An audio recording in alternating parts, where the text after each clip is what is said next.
हरे कृष्णा, दंडवत प्रणाम। माझ्या चॅनलमध्ये आपल्या सगळ्यांचे खूप खूप स्वागत आहे। कसे आहात सगळे? मस्त ना? तर आज मी ही शॉपिंगसाठी परफेक्ट अशी बॅग बनवली आहे। बघा, अशी मोठी बॅग आहे आणि साईडला पण एक पॉकेट दिलेला आहे। हे बघा, साईडला एक पॉकेट आहे आणि दोन पॉकेटची ही बॅग आहे। बघा, याप्रमाणे बेस पण असा मोठा आहे चांगला। अशी ही बॅग शॉपिंगसाठी अगदी परफेक्ट आहे। तर बॅग कशी बनवली आहे ते आज आपण बघूया। चला तर मग व्हिडिओला सुरुवात करूया। इथे मी एका जुन्या कुर्तीचा कापड कट करून घेतला आहे। एक रेक्टँगल पीस घ्यायचा आहे आणि त्यावर रबर शीट आणि त्यानंतर अस्तरचा कापड या प्रकारे ठेवून आपल्याला क्विल्ट करून घ्यायचं आहे। क्विल्ट करताना आधी दोन बाजूनी फक्त शिलाई करायची आहे। मी व्हिडिओमध्ये समोर दाखवणारच आहे। दोन बाजूनी शिलाई केल्यानंतर उभ्या उभ्या शिलाया करायच्या आहे, म्हणजे आपलं क्विल्ट व्यवस्थित येईल। चारही बाजूनी एकदम शिलाया आपल्याला करायच्या नाही आहे। बघा, याप्रमाणे आपल्याला शिलाई करून घ्यायची आहे।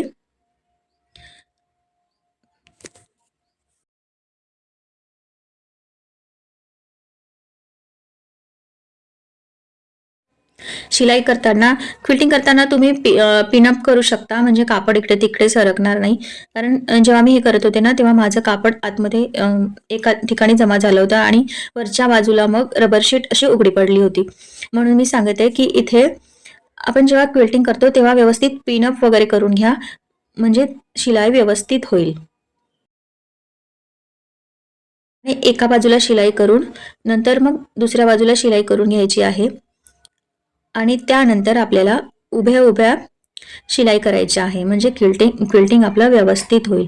बघा, याप्रमाणे दुसऱ्या साईडला मी शिलाई करून घेत आहे आणि त्यानंतर आता अशा पूर्ण उभ्या उभ्या शिलाया करून घेणार आहे।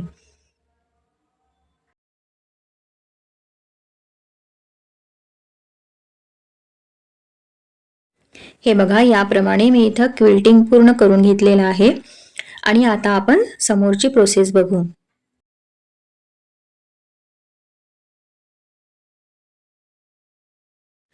आधी मेजरमेंट बघून घेऊया। इथे बघा, माझं तयार मेजरमेंट आलं आहे 37.5 बाय 17। आता आपण फोल्ड करून आणि ज्या बाजूने आपल्याला शिलाई करायची ओपन बाजू आहे तिकडनं आपल्याला 2.5 इंच घ्यायचं आहे, कारण आपलं अर्धा इंच शिलाईमध्ये जाणार आहे। तर याप्रमाणे आपण दोन्ही साईडनी मेजरमेंट घेऊन बॉक्स तयार करून घेऊ आणि नंतर आपल्याला कटिंग करून घ्यायचं आहे।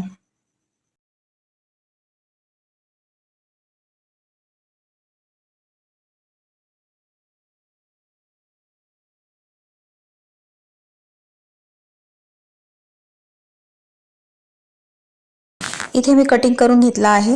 आता वरच्या बाजूला कोणत्याही एका बाजूला आपल्याला 3 इंच मार्किंग करून एक सरळ रेष आखून कट करून घ्यायचं आहे आणि तिथे आपण एक झेप जोडणार आहोत, म्हणजे आपल्याला एक साइड पॉकेट तयार होईल। आता मी इथे एक झिपर घेतली आहे आणि ते आपल्याला इथे स्टिच करून घ्यायची आहे। दोन्ही बाजूंनी झिप लावून घेतल्यानंतर रनर टाकून घेणार आहे आणि त्यानंतर आपल्याला इथे पॉकेटसाठी एक अस्तरचा कापड जोडायचा आहे। झिप अटॅच केल्यानंतर आपल्याला प्रेस स्टिच करून घ्यायची आहे, जेणेकरून आपली चेन उघडल्यानंतर कापड लटकणार नाही, म्हणून आपल्याला इथे प्रेस स्टिच करणं आवश्यक आहे। इथे दोन्ही बाजूंनी झिपर अटॅच करून प्रेस स्टिच करून घेतली आणि त्यानंतर आपल्याला रनर टाकून घ्यायचा आहे। हे बघा, आधी दाखवलं होतं त्याप्रमाणेच आपण इथे रनर टाकून घेणार आहोत। इथे बघा, आपली झिप ही एकदम फिनिशिंग मध्ये लागली आहे आणि मी इथे रनर टाकून घेत आहे। हे बघा, याप्रमाणे आता आपण इथे एक अस्तरचा कापड जोडणार आहोत, कारण आपण जिथे झिप लावली ना तिथे आपल्याला एक पॉकेट तयार करायचं आहे। तर त्यासाठी मी हा अस्तरचा कापड घेतला आहे आणि इथे मी तो शिवून घेणार आहे। इथे मी कॉटनचा कापड वापरला आहे। जर तुमच्याकडे नॉन असेल तर तुम्ही तो वापरू शकता। आणि बघा याप्रमाणे सरळ अशी शिलाई करून आपल्याला इथे अस्तर जोडून घ्यायचं आहे, म्हणजे आपला एक पॉकेट तयार होईल। बघा याप्रमाणे आपला हा एक पॉकेट तयार झाला आहे। आता आपल्याला वरच्या बाजूनी पण शिलाई करून घ्यायची आहे।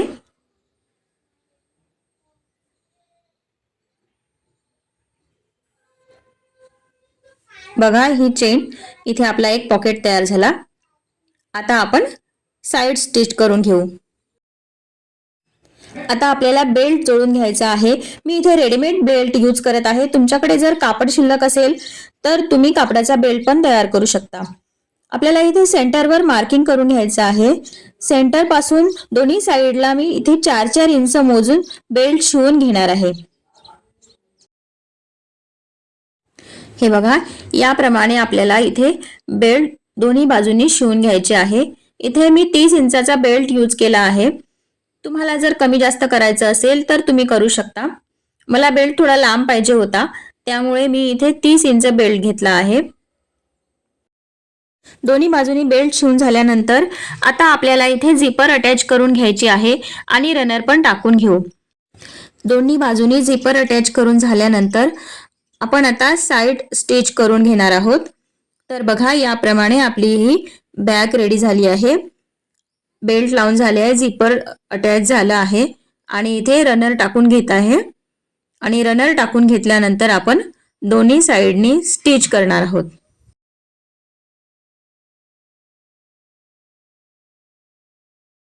हे बघा याप्रमाणे व्यवस्थित एकावर एक ठेवून आपल्याला स्टिच करायचा आहे। साइड बरोबर बघायचा आहे, कोपऱ्यावर इकडे तिकडे जाता कामा नये, म्हणून आपल्याला व्यवस्थित बॅग सरळ करून घ्यायची आहे। आणि आता आपण इथे दोन्ही साइडला स्टिच करून घेऊ।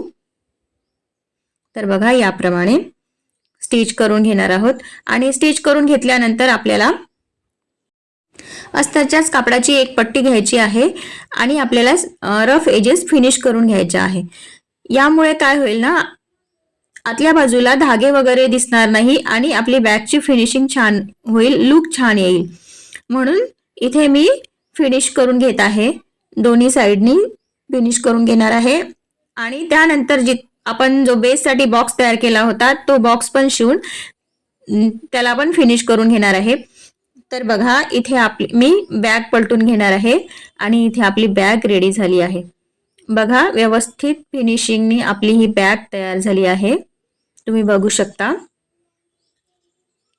साइडला एक पॉकेट आहे आणि एक मोठा खाना आणि लांब असे बेल्ट आहे, म्हणजे आपल्याला खांद्यावर लटकवता येईल आणि सामान पण भरपूर बसेल। 1-2 दिवसासाठी आपल्याला जायचं असेल तर आपले 2 जोडी कपडे आरामात बसू शकते आणि कॅरी करायला पण अगदी सोपी आहे।